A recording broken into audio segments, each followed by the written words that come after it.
Company में meeting चल रही थी और मैं तो बोर्डम से लिटरली मर ही रहा था। तो मैंने अपनी ऑनलाइन प्यार वाली पार्टनर को एक मैसेज भेज दिया, जान, आज रात मैं तुम्हें एक काले वाले स्ट्रैपी ड्रेस में देखना चाहता हूँ, मुझे एक फ़ोटो भेजोगी? लेकिन अगले ही सेकंड वही मैसेज मीटिंग हॉल की जाइंट स्क्रीन पर चमकने लगा। वही मैसेज जो मैंने अभी अभी भेजा था, और ऊपर से कंटेक्ट नेम भी पति के नाम से सेव था। मेरी ऑनलाइन प्यार वाली पार्टनर से मुलाकात एक डेटिंग ऐप पर हुई थी। हम दोनों ने कभी फेस वाली फ़ोटो नहीं भेजी थी, पर केमिस्ट्री इतनी ज़बरदस्त थी कि जल्द ही रिलेशन भी कंफर्म हो गया था। मैं हमेशा उससे छोटी मोटी क्यूट डिमांड्स करता रहता था और थोड़ा सा बोल्ड होकर उससे कुछ रिवीलिंग फ़ोटोज़ भी मांग ली थी। जब उसने पहली बार मुझे हाफ बॉडी फ़ोटो भेजी, मैं लिटरली शॉक में फ्रीज हो गया। क्या ड्रीम लाइक बॉडी थी, खासकर वो लंबी, स्लिम और कंपटीशन लेवल की लेग्स। ओए देखा तूने, ये मैसेज तो किसी ने हमारे प्रेसिडेंट को भेजा है, स्ट्रैपी ब्लैक ड्रेस वाला। अरे जागना, पहले वाला मैसेज देख, ये तो साल का सबसे बड़ा गॉसिप है। उस टाइम मैं प्योर शॉक वाली हालत में बैठा था। लोगों को लगा मैं बोर्डम में सो गया हूँ और उन्होंने मुझे सिर उठाने को कहा। जैसे ही मैंने सिर उठाया, सामने सीधे प्रेसिडेंट की नज़र से नज़र मिली।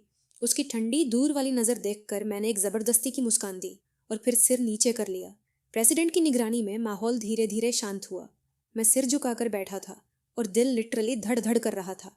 थोड़ी देर बाद मेरे फ़ोन पर एक मैसेज आया, ठीक है, आज रात जब मैं घर पहुंचूंगी तो पहन लूंगी, अभी मीटिंग में हूँ, बाद में बात करेंगे। ये कोल्ड और सीरियस नेचर वाली प्रेसिडेंट अंदर से इतनी फ्लर्टी और बोल्ड निकलेगी, मैंने इमेजिन भी नहीं किया था। मीटिंग खत्म हुई और मैं सीधा वॉशरूम भाग गया। जान, जवाब क्यों नहीं दे रहे? नाराज़ हो क्या कि मैंने टाइम पर रिप्लाई नहीं किया? क्या मैं तुम्हें कंपेंसेट करूं? मेरे पास ढेरों अनरीड मैसेज पड़े थे, सब उसी ऑनलाइन पार्टनर के। उसे लग रहा था कि मैं किसी गुस्से में रिप्लाई नहीं कर रहा। उसे क्या पता कि मैं डर के मारे कुछ कह ही नहीं पा रहा था। फिर अचानक एक फ़ोटो आई, ब्लैक मेस स्टॉकिंग्स वाली, और ये वही स्टॉकिंग्स थी जो आज सुबह फीमेल प्रेसिडेंट मीटिंग में पहने हुई थी। हील्स का मॉडल भी सेम, मतलब ये फ़ोटो उसी की थी। ओए चेंसे, सपने देखना बंद कर, प्रेसिडेंट मैडम बुला रही हैं। अब टाइमिंग देखो किसकी परफेक्ट है। मैं फ़ोन कसकर पकड़ते हुए उसके ऑफिस में गया, बिल्कुल ऑकवर्ड होकर खड़ा हो गया। सारी ऑनलाइन रोमांस वाली फैंटेसी उसी पल टूट गई। अगर उसे पता चल गया कि मैं उसका एम्प्लॉई हूँ, तो सबसे पहले वो मुझसे रिश्ता तोड़ देगी। वो कंप्यूटर पर कुछ कर रही थी, जबकि मेरा फ़ोन नॉन स्टॉप वाइब्रेट हो रहा था। कुछ देर बाद उसने सिर उठाकर मुझे एक कोल्ड वाली डिस्कस नज़र से देखा। सॉरी मैडम, डिस्टर्ब कर रहा हूँ, अभी साइलेंट कर देता हूँ। 20 मिनट तक माहौल भारी बना रहा। फिर प्रेसिडेंट अपनी कुर्सी से उठी, चेहरे पर डिसअपॉइंटमेंट थी। मीटिंग में तुम बिना एनर्जी बैठे थे, ध्यान नहीं था, और पिछले महीने के प्रोजेक्ट में तुमने बड़ा एरर किया। इस कंपनी में लेजी एम्प्लॉयज़ नहीं चलते। मेरे पैरों से ज़मीन खिसक गई, लगा आज तो नौकरी खत्म। सॉरी मैडम, घर में कुछ इश्यूज चल रहे थे, प्रॉमिस करता हूँ ये दोबारा नहीं होगा। असल में कल रात मैं इसी औरत से फ़ोन पर इतना इमोशनल टॉक कर रहा था कि ठीक से नींद ही नहीं ली। अगर फिर गलती हुई तो दरवाज़ा वहीं है। उसने इशारा किया और मैं बाहर निकल आया। एम्प्लॉयज़ के वॉशरूम में जाकर मैंने लंबी सांस ली, फिर उसके भेजे 20 से 30 अनरेड मैसेज देखे और तुरंत फ़ोन साइलेंट कर दिया। जान प्लीज़ कुछ तो बोलो, आज बहुत स्ट्रेस है। उस यूजलेस एम्प्लॉय ने पूरे पिछले महीने का प्रोजेक्ट रूइन कर दिया। कंपनी को कितना नुकसान हुआ, ये पढ़कर मैं लिटरली पत्थर बन गया। वो यूजलेस एम्प्लॉय मैं नहीं था, मैं तो अभी अभी फीमेल बॉस से डांट खाकर आया था और सोच रहा था कि वो मेरे बारे में बोल रही है। थोड़ा एटीट्यूड दिखाते हुए मैंने उसे मैसेज भेजा, तुम्हें अपने एम्प्लॉयज़ के साथ थोड़ा अच्छा बिहेव करना चाहिए, शायद उनका सैलरी बढ़ा दो, ज़्यादा लॉयल रहेंगे। मैंने मुस्कुराकर मैसेज भेजा, इमेजिन करते हुए कि अगले महीने सैलरी में एक ज़ीरो एक्स्ट्रा होगा। लेकिन रिप्लाई आया, तुम्हारे बॉस कौन सी कंपनी में है, मैं उससे बात करूँगी, how dare she scolds you. मैंने लंबा साह लिया, इसे तो सिर्फ डांट वाला हिस्सा समझ आया, सैलरी वाला तो पढ़ा ही नहीं। खैर, जो होगा देखा जाएगा। शाम को सब चले गए और मैं अकेला ऑफिस में बैठकर वही प्रोजेक्ट ठीक करने लगा। कम से कम रियल लाइफ में फीमेल प्रेसिडेंट के सामने पूरी तरह यूजलेस दिखना तो नहीं चाहता था। और अगर कभी मैं कंपनी में शाइन कर गया और प्रेसिडेंट रियल लाइफ में मुझ पर फिदा हो गई, उसकी परफेक्ट बॉडी को सोचकर मैं खुद ही धीरे से हंस पड़ा। काम खत्म होने के बाद तुम अकेले हंस क्यों रहे हो? पीछे से एक ठंडी सी आवाज़ आई। मेरी रीढ़ में ऐसी सिहरन दौड़ी जैसे बैकग्राउंड में हॉरर म्यूजिक चल पड़ा हो। प्रेसिडेंट अभी तक गई नहीं थी, वो बस थोड़ा और मेहनत करना चाहता था। आखिर पिछले महीने वाले प्रोजेक्ट में प्रॉब्लम आ गई थी और मैं उसे कंपेंसेट करना चाहता हूँ। प्रेसिडेंट ने कुछ नहीं कहा और चली गई। उसकी जाती हुई फिगर को देखकर मैं अंदर ही अंदर मुस्कुराया। जान, तुम काम से निकल गई क्या?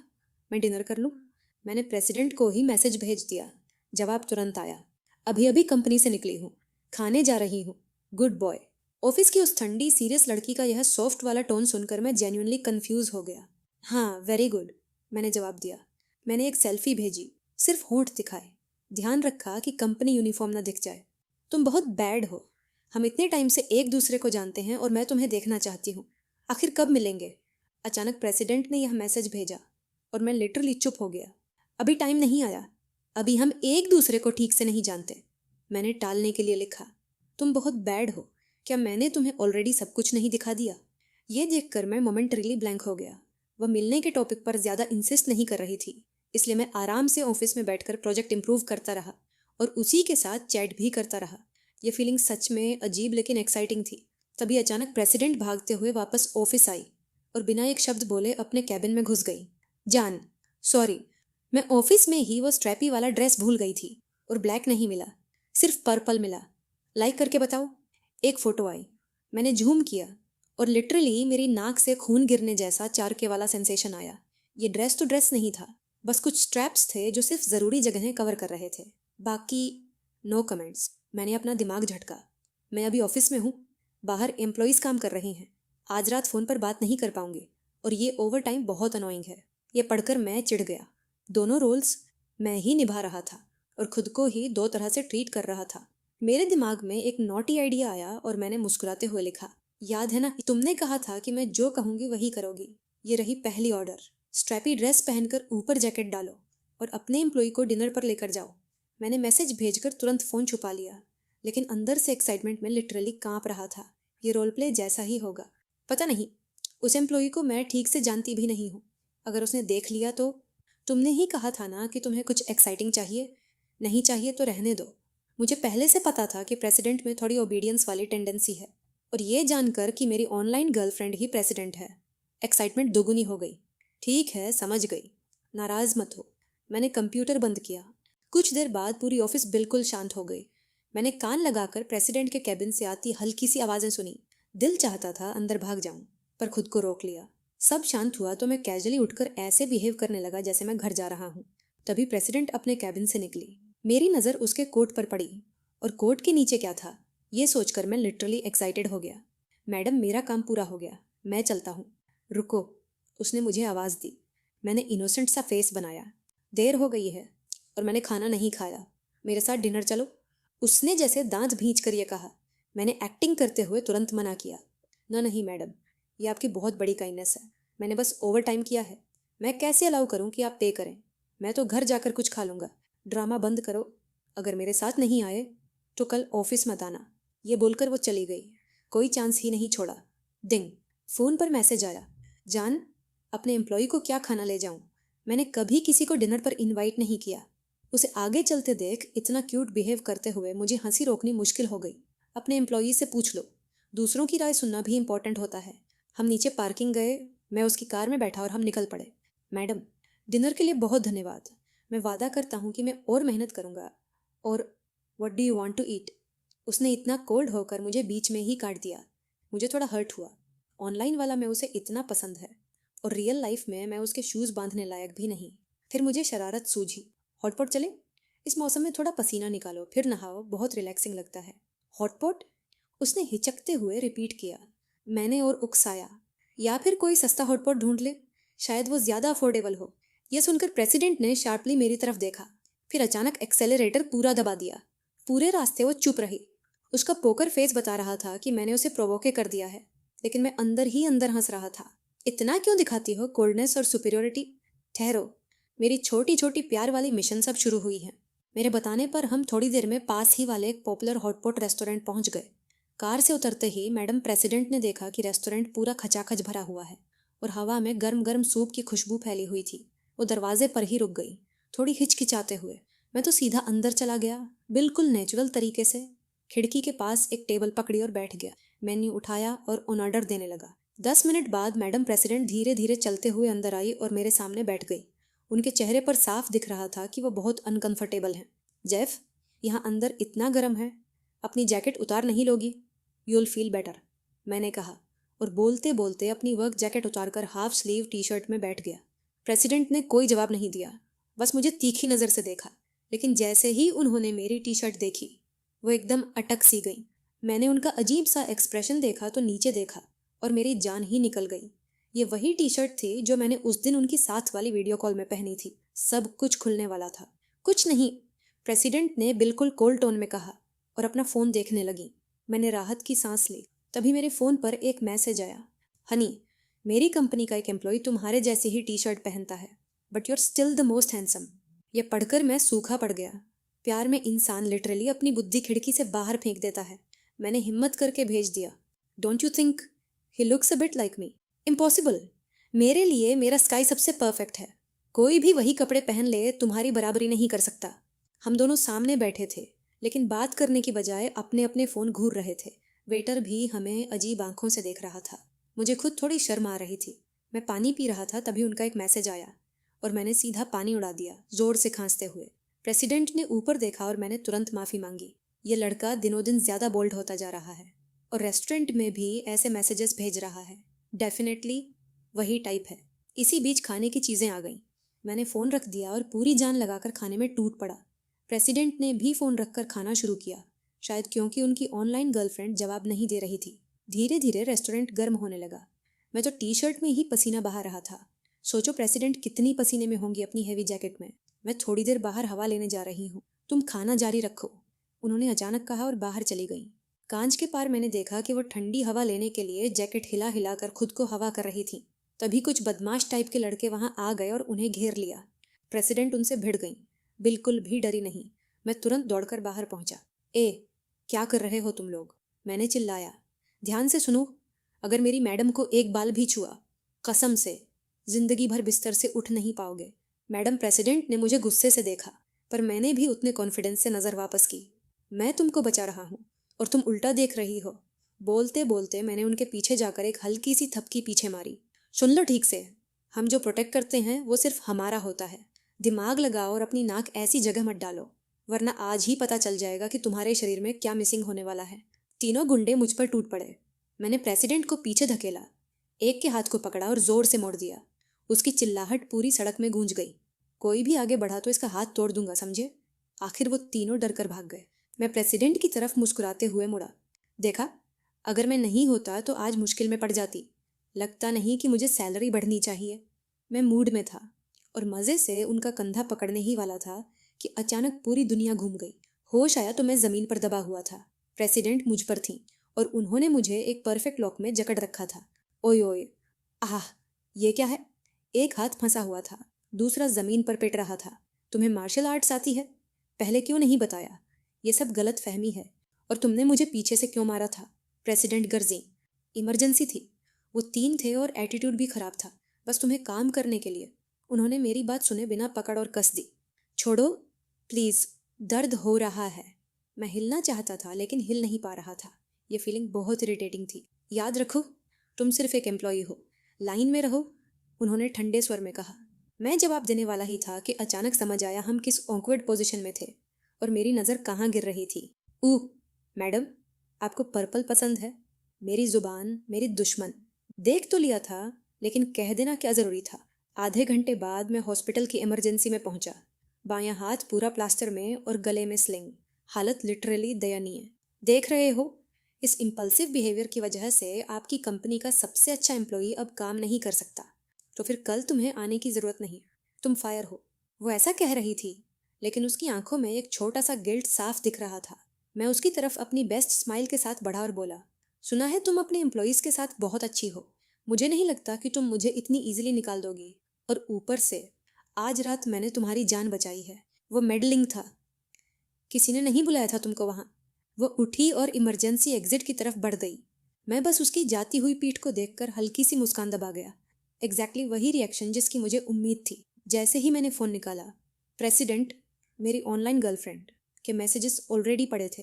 बेबी सॉरी, टुनाइट मैं तुम्हारे पास नहीं आ पाऊंगी, यहाँ कुछ काम अटक गया है। What happened?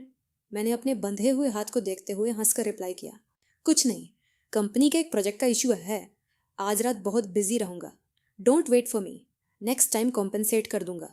ये लड़कियां भी ना खुद को कितना मासूम समझती हैं। मेरा हाथ टूटा है, उसका जिक्र तक नहीं। प्रोजेक्ट? हाँ ठीक है, चलो इस बार माफ़ किया। पता नहीं कब, लेकिन प्रेसिडेंट अचानक मेरे सामने खड़ी थी। किस बात पर हंस रहे हो? मुझे इतनी बेशर्मी से मुस्कुराते देख उसकी शक्ल और खराब हो गई। मैंने तुरंत मुस्कान मिटाई और सिर हिलाया। कहाँ रहते हो? मैं छोड़ देती हूँ। पेड सिक लीव मिल रही है तुम्हें। जब हाथ ठीक हो जाए वापस काम पर आ जाना। वो बिना मुझे कुछ कहने का मौका दिए कार की तरफ चली गई। मैं मजबूरन उसके पीछे चल पड़ा। एड्रेस दो। उसकी आवाज़ से लग रहा था कि आज सच में मेरे से बात करने का मूड नहीं है। शायद इसलिए भी इरिटेटेड थी क्योंकि मेरी वजह से वो आज रात अपनी ऑनलाइन लवर से प्रॉपरली चैट नहीं कर पाई। मैंने जेब में हाथ डालकर अपना फ़ोन ढूंढा और फिर दुखी सा चेहरा बनाकर बोला, लॉस्ट हो गया शायद फाइट में, या जब तुम मतलब मेरे ऊपर थी। बस इतना सुनते ही प्रेसिडेंट का चेहरा लाल टमाटर बन गया। उसने मुझे एक ऐसी नज़र से देखा जैसे अभी गला दबा देगी। अगर ये बात फिर कभी मेरी सामने कही तो उस फ्रैक्चर को मैं 1000 पीसेज में बदल दूंगी, समझे? मैंने झटके में सिर हिलाया। वो कुछ सेकंड सोचती रही, फिर बोली, चलो तुम्हें एक होटल में छोड़ देती हूँ, रिकवर हो जाओगे, फिर निकल जाना। नहीं नहीं, मेरा हाथ दुख रहा है। होटल में अकेला क्या करूँगा? कौन केयर करेगा? सारी रात तुम्हारी हेल्प की और अब होटल में फेंक दोगी? अनफेयर है मेरे साथ। जैसे ही मैंने थोड़ा इमोशनल ड्रामा डाला वो थक कर बोली, ठीक है, आज रात मेरे घर चलो, कल लॉकर मास्टर बुलाऊंगी, तुम्हारी टूट चुकी डोर ठीक करवा दूंगी और फिर तुम निकल जाना और कोई प्रॉब्लम मत देना। फाइनली पूरी तरह घर में रहने की परमिशन नहीं मिली, लेकिन कम से कम उसका घर देख तो पाऊंगा। शायद पूरी कंपनी में मैं पहला आदमी हूँ जिसे यह मौका मिला। वो सीरियस एक्सप्रेशन के साथ ड्राइव कर रही थी और मैं आराम से को पायलट सीट पर लेटा था। कुछ देर बाद हम एक लग्जूरियस रेसिडेंशियल कॉम्प्लेक्स पहुंचे। अंदर घुसते ही मेरी आंखें फटी रह गईं।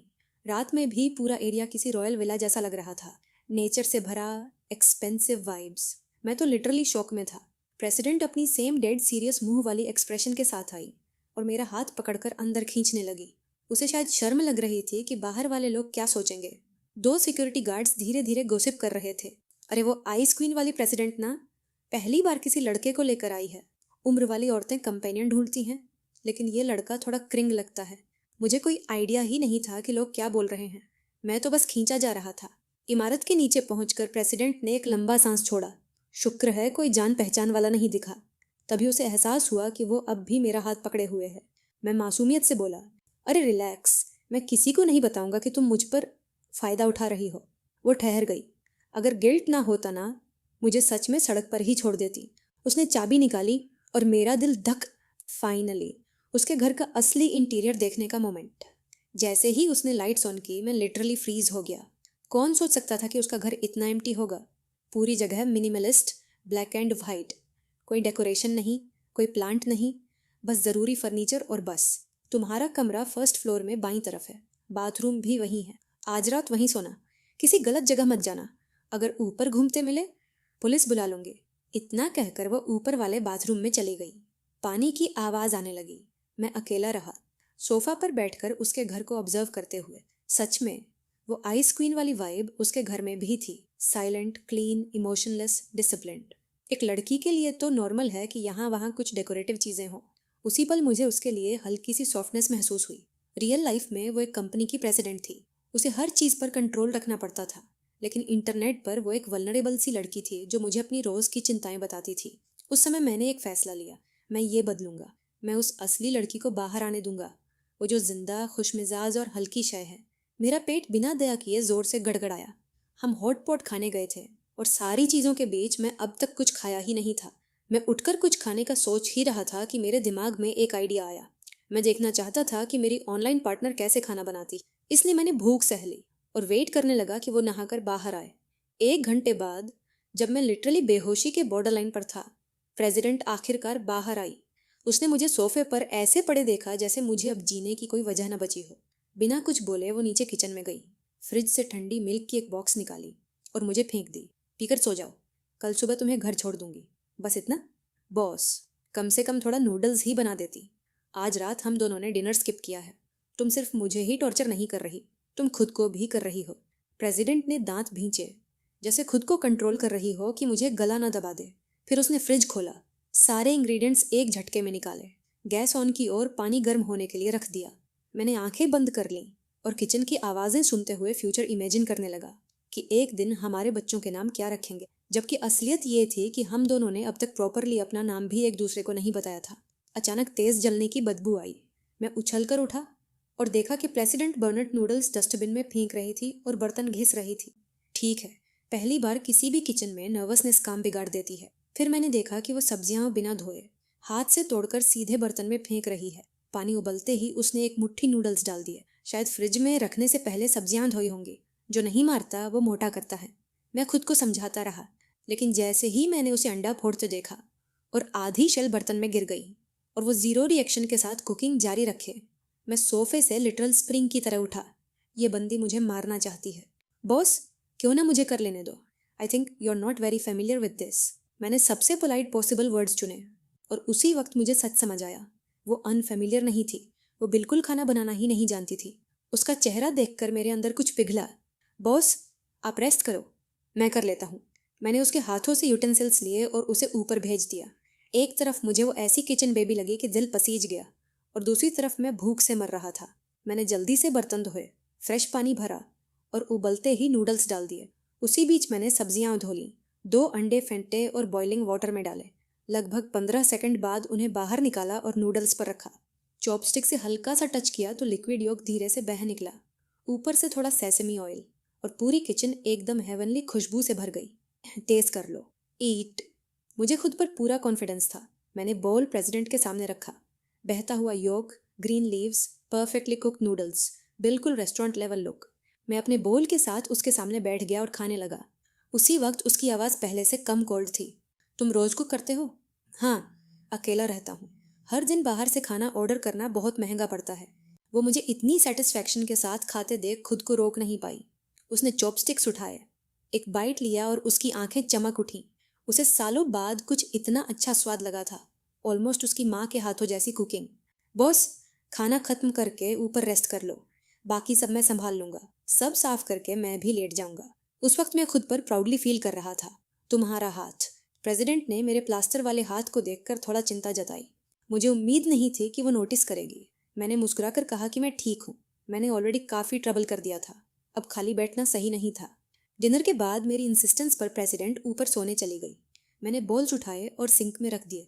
उतने में मैसेज आया, गुड नाइट करीनियो, गुड नाइट।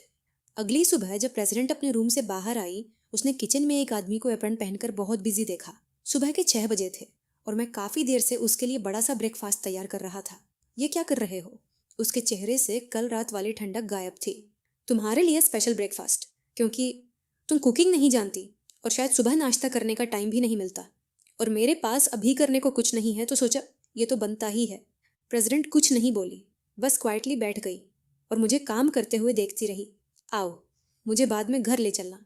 ये सुनकर मेरे अंदर हल्की सी डिसअपॉइंटमेंट हिल गई। मतलब अब भी मैं रुक नहीं सकता। Sure, thanks for the trouble. मैंने मुस्कुराकर मुड़ते हुए उसका प्लेट उसके सामने रखा। प्रेसिडेंट ने ब्रेड का एक टुकड़ा उठाया, अंडा पकड़ा और एक बाइट ली। मैंने साफ देखा, उसकी एक्सप्रेशन बदल गई। तुम्हें घर पर करने को कुछ नहीं? उसका सवाल मुझे बिल्कुल ऑफ गार्ड ले गया। Nothing urgent. अगर तुम्हें ज़रूरत हो तो मैं यहीं से काम कर सकता हूँ। असल में मैंने कल भी यही सोचा था, क्योंकि तुम वर्क इंजरी लीव पर हो। तुम्हारे खाने पीने का खर्च भी कंपनी के खर्चों में डाला जा सकता है, और मैं तो वैसे भी खाना बनाने का टाइम नहीं निकाल पाती। तो मैं तुम्हें पैसे देती हूँ, तुम मेरे लिए खाना बनाओ, उसी को तुम्हारी कॉम्पेंसेशन मान लेना। प्रेसिडेंट ने यह बात बड़े आराम से बोली, जैसे सैंडविच में दूसरी बाइट लेना हो। अब समझ आया, कल रात का खाना उसके पेट को जीत चुका था। राइट, अब जब तुम्हारी बात चली ही है, मुझे भी किसी की ज़रूरत है जो मेरे हाथ की पट्टियाँ बदले। मैं खुद नहीं कर सकता। सो बेसिकली मैं कुछ दिन तुम्हारे घर प्राइवेट शेफ बनकर रह जाता हूँ। कैसा लगेगा? हम दोनों एक परफेक्ट डील पर पहुँच गए। मैं रहना चाहता था और वो चाहती थी कि उसे रोज़ अच्छा खाना मिले। इसी तरह मैं प्रेसिडेंट के घर रहने लग गया।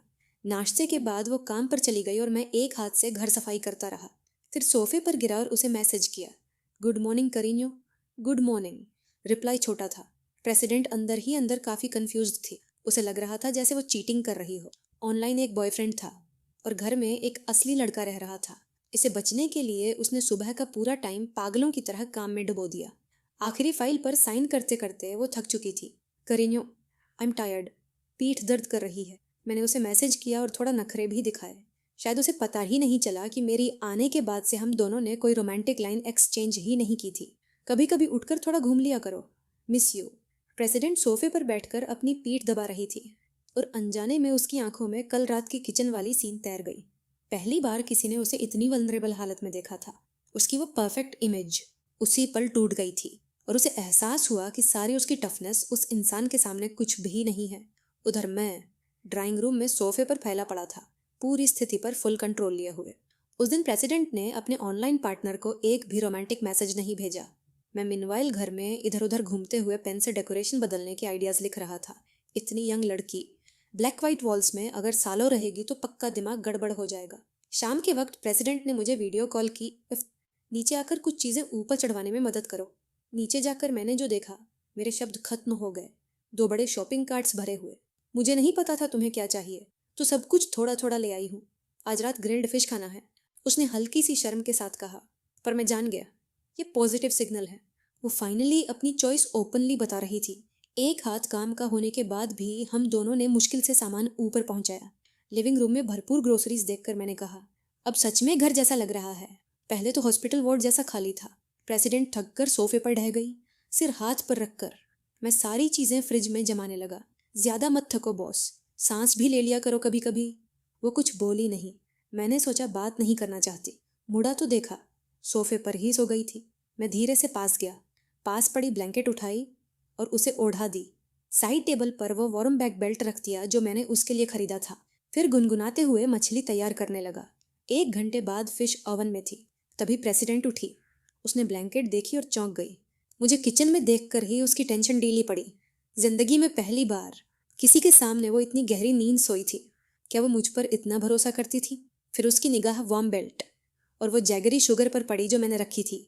तुम थक गई थी, नीचे से इतना सामान उठाया। तुम्हारी बैक जरूर दुख रही होगी।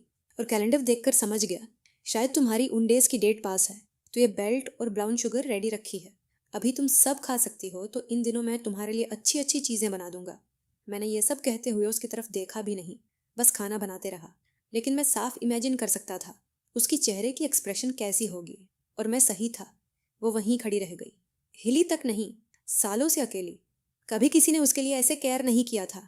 उसका ऑनलाइन बॉयफ्रेंड सिर्फ वर्ड्स देता था, लेकिन मैं सामने खड़ा आदमी असल में उसके लिए चीज़ें कर रहा था। मैं हर छोटे छोटे डिटेल के बारे में सोच रहा था। प्रेसिडेंट को खुद ये एहसास नहीं था कि वो तो मुझे नज़रों से कब का खा चुकी थी। हो गया, तैयार है। मैंने आखिरी स्टेप पूरा किया और सब कुछ टेबल पर रख दिया। प्रेसिडेंट अब भी मुझे देखती रह गई, जैसे कोई रिएक्शन ही ना हो। क्या हुआ, भूख लगी है? मैंने उसकी आंखों के सामने चॉपस्टिक हिलाई। तभी वो होश में आई। मैं सामने बैठ गया। आप बॉस हो और मैं बस हायर्ड कुक। साथ में खाना शोभा नहीं देता। वो चुपचाप एक टुकड़ा मछली उठाती है। जैसे ही उसने चखा, उसकी आंखें चमक उठी। कॉम्प्लीमेंट देने ही वाली थी कि उसकी नज़रें मुझ पर पड़ी। मैं पूरे कॉन्फिडेंस के साथ मुस्कुरा रहा था। अब बोल भी दो, अच्छा है ना? उसने नाक से ठंडी सांस छोड़ी। ठीक है, सड़क वाले खाने से थोड़ा बेहतर। ये सुनते ही मेरी मुस्कान जम गई। निराशा शरीर में ऐसे उतरी जैसे ठंडा पानी। लेकिन जिस एंगल से मैं उसे नहीं देख पा रहा था, वहाँ प्रेसिडेंट चुपके से मुस्कुरा भी रही थी। जब मैंने दोबारा देखा, उसका राइस बाउल खाली था। उसकी गाल हल्के गुलाबी, माथा पसीने से भीगा और सांसें तेज। अंदर से मुझे मज़ा आया। देखते हैं कितना टफ बनोगी। मैं उठकर फ्रिज की तरफ गया। थोड़ा स्पाइसी लगा? बोल देती कि तुम स्पाइसी नहीं खाती। किसने कहा स्पाइसी है? बस थोड़ा गर्म है। लेकिन उसके होंठ पहले ही हल्के सूज चुके थे और सच कहूँ तो वो टेम्पटिंग लग रहे थे। मैं पास गया और उसके सामने ठंडा पीनट शेक रख दिया। स्ट्रांग मत बनो, पी लो, इससे जलन कम होगी। और 2-3 दिन में तुम्हारी पीरियड डेट भी है। तुम्हें कैसे पता कि मेरा साइकिल आने वाला है? उसने लाल होते चेहरे के साथ पूछा। उधर दीवार पर ही तो लिखा है। मैंने कैलेंडर की तरफ इशारा किया, जिसमें हर महीने कुछ डेट्स सर्कल थी। पहले समझ नहीं आया था, पर गिनकर पता चल गया कि साइकिल ट्रैकर है और इस महीने कोई मार्क नहीं था। मतलब उसकी तारीख पास ही है। प्रेसिडेंट चुप हो गई, सिर नीचे कर लिया। कहती थी खाना बस ओके है, और खा गई आधा ट्रे मछली अकेली। डिनर के बाद वो सोफे पर लेट गई और एक झटके में मेज की तरफ इशारा किया। आज की डिनर ठीक थी, लेवल मेंटेन करना, अब साफ कर लो। मैंने उसके लिए ब्राउन शुगर टी बनाकर सामने रखा।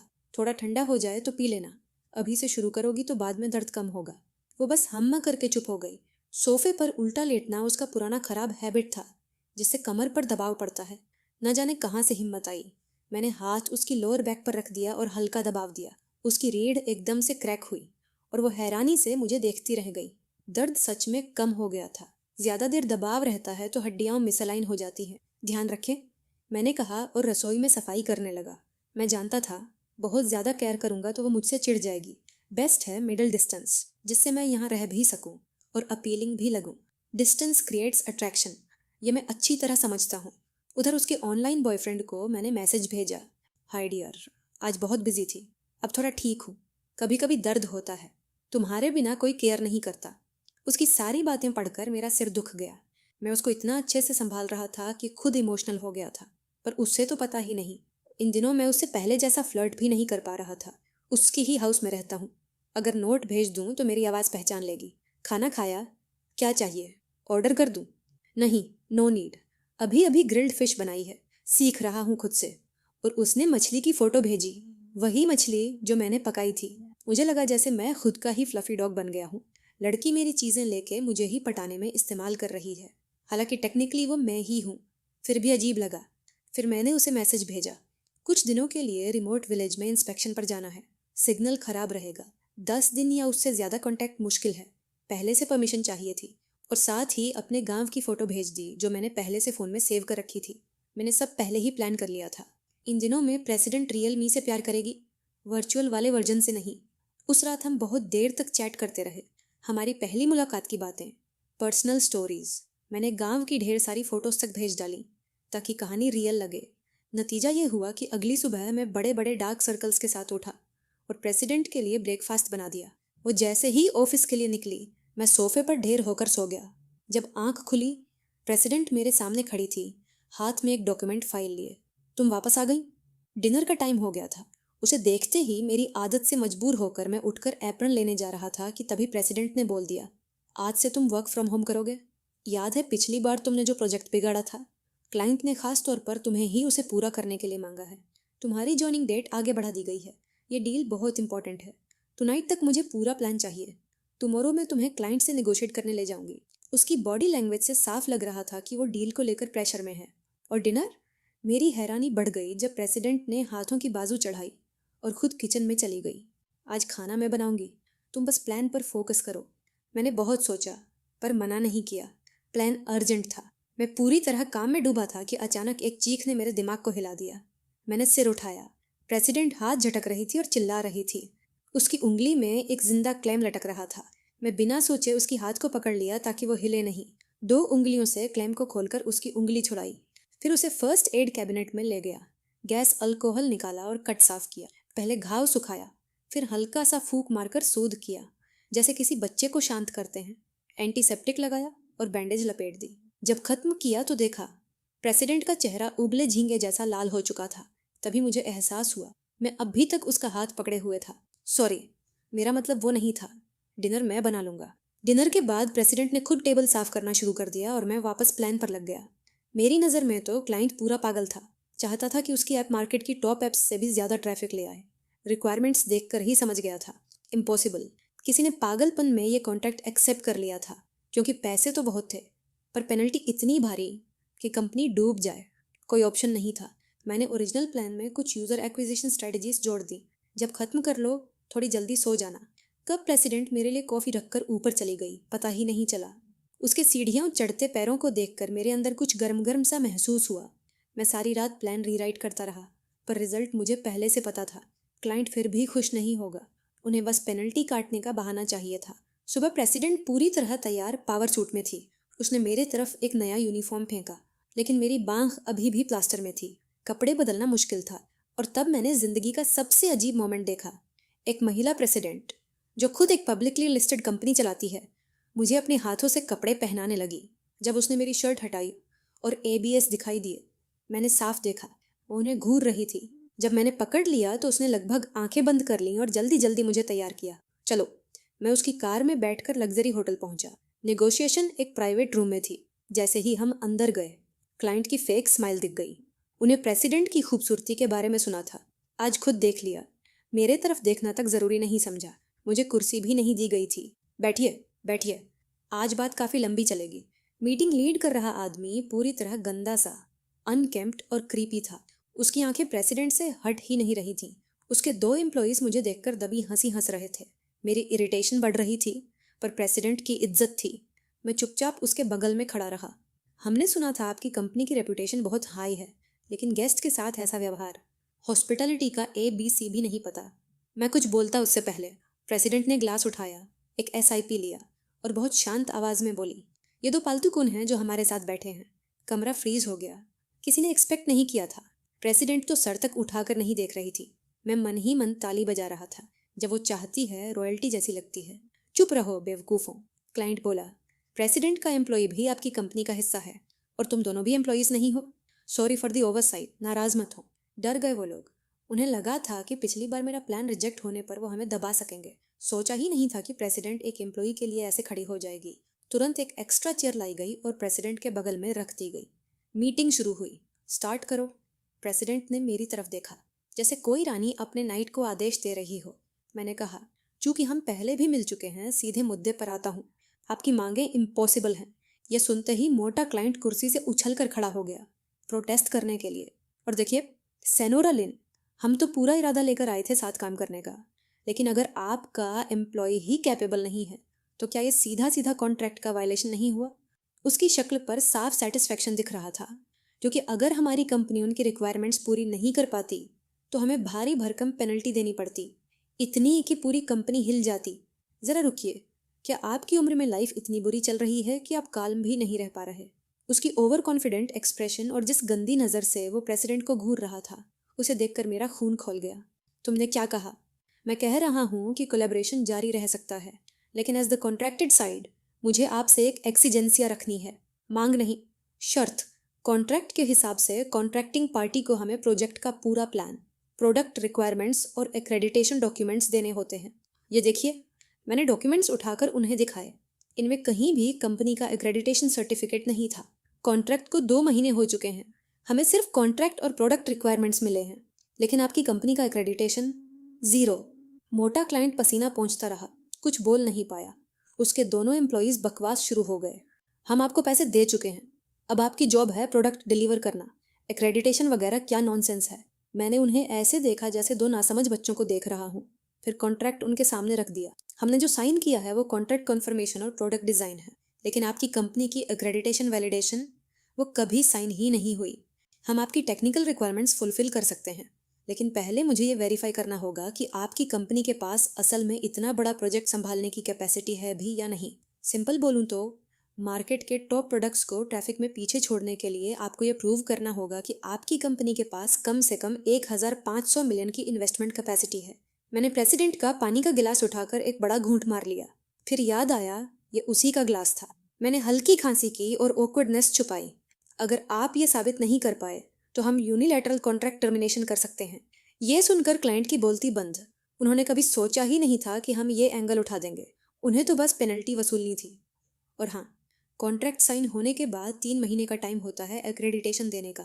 आपके पास सिर्फ 1 महीना बचा है, लेकिन ईयर एंड नज़दीक है, सर्टिफिकेशन ऑफिस भी हॉलीडे में जा रही है, तो जल्दी करें, वरना हमें ये मान लेना पड़ेगा कि आप लोग फ्रॉड पेनल्टी के चक्कर में हैं और आपकी जैसी बड़ी कंपनी इतना गिरा हुआ काम तो नहीं करेगी, है ना? मैं खड़ा हुआ, एक स्मूथ सी बो की और हैंड चेक के लिए हाथ बढ़ाया। प्रेसिडेंट ने परफेक्ट टाइमिंग में साथ दिया। अगर और कुछ नहीं है तो हम चलते हैं। एक्रेडिटेशन मिलते ही कोलैबोरेशन आगे बढ़ेगा, वरना कॉन्ट्रैक्ट ब्रीच आपकी तरफ से होगा। हम प्राइवेट रूम से बाहर निकल गए। क्या राहत, क्या मज़ा। कार में बैठते ही मैंने हवा में मुट्ठी मार दी। दिल एकदम हल्का हो गया था। तो कल रात तुम पूरी रात कॉन्ट्रैक्ट की कमजोरियां ढूंढते रहे। अब प्रेसिडेंट का टोन पहले जितना ठंडा नहीं था। कंपनी की तरह तरह की मुसीबतें हल हो चुकी थीं और उसकी प्रेशर भी कम हो गया था। ऑफ कोर्स इस प्रोडक्ट पर कंपनी के अंदर भी स्पाइस हैं, नहीं तो ऐसा बेवकूफ़ कॉन्ट्रैक्ट साइन नहीं होता। कल रात मैंने 5 से 6 बार कॉन्ट्रैक्ट पढ़ा, तब जाकर यह लूप होल मिला। उन्हें 1 महीने में 1500 मिलियन प्रूफ करना प्रैक्टिकली इम्पॉसिबल है। न्यू ईयर के बाद आप लीगल एक्शन ले सकती हैं, और जिस एम्प्लॉय ने ये कॉन्ट्रैक्ट साइन किया है उसे भी निकाल दीजिए, वही स्पाई है। मैं इतना समझा रहा था कि मुझे पता ही नहीं चला प्रेसिडेंट मुझे कैसे देख रही थी। तुम मुझे ऑर्डर्स दे रहे हो? उसका टोन बदलते ही मैं सीधा हो गया और तेज़ी से सिर हिलाने लगा। नहीं, ये बस सजेस्चंस है, छोटी सी सलाह। फाइनल निर्णय आपका है, आप ही बॉस हो। मेरे बचकाने सफाई देने पर प्रेसिडेंट हंसी। गुड, इस साल तुम्हारा बोनस 60% बढ़ा देती हूँ। मेरा दिल ऐसा उछला जैसे ऑर्केस्ट्रा चल पड़ा हो। टुनाइट मुझे स्वीट एंड सावर रिब्स चाहिए। कोई टेंशन नहीं, चलो घर चलते हैं। प्रेसिडेंट ने मुझे देखा। मैंने भी मुस्कुराकर जवाब दिया। बहुत सालों बाद किसी ने उसे वो 2 शब्द कहे थे, घर चलते हैं। डिंग, मॉम का वीडियो आया। उसने कहा, नए साल में अब थोड़ा ही समय बचा है,